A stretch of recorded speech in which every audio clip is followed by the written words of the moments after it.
Praise the lord. ప్రభు అయిన యేసుక్రీస్తు నామములో మీకు శుభములు. ఈ దినం కొరకైన దేవుని వాగ్దానము, పరిశుద్ధాత్మ మీ మీదికి వచ్చినప్పుడు మీరు శక్తి నొందెదరు. అపోస్తుల కార్యములు 1వ అధ్యాయం 8వ వచనం.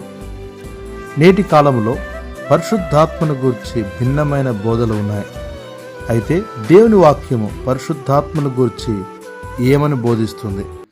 పరిశుద్ధాత్మ ప్రభు అయిన యేసుక్రీస్తు పరలోకమునకు ఆరోహణమైన తరువాత పెంతెకోస్తు దినమున శిష్యుల మీదికి దిగి వచ్చిన వాగ్దానము చేయబడిన ఆత్మ. పాత క్రొత్త నిబంధనలో కూడా పరిశుద్ధాత్మ కార్యములు ఉన్నను.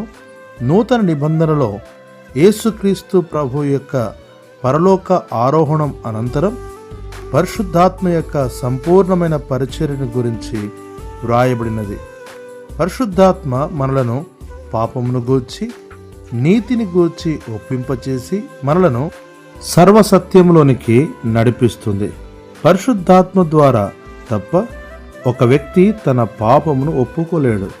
ఒక వ్యక్తి దేవుని రాజ్యమునకు హక్కుదారుడు కాలేడు. అయితే ఈ పరిశుద్ధాత్మను పొందు నిమిత్తము నాడు శిష్యులు యెరూషలేములో నిలిచి ఉండాలని ఆజ్ఞాపించబడిరి.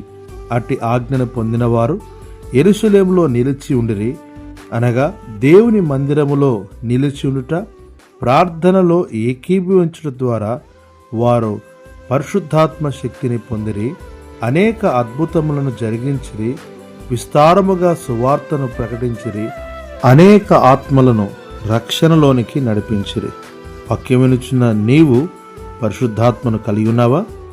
లేనిచో ఈ దినమే పరిశుద్ధాత్మను పొందినట్లు దేవుని మందిరములో నిలిచి ఆయన ఆజ్ఞలను అనుసరించి నడుచుకొనుము. ప్రభుని కృప చూపునుగాక.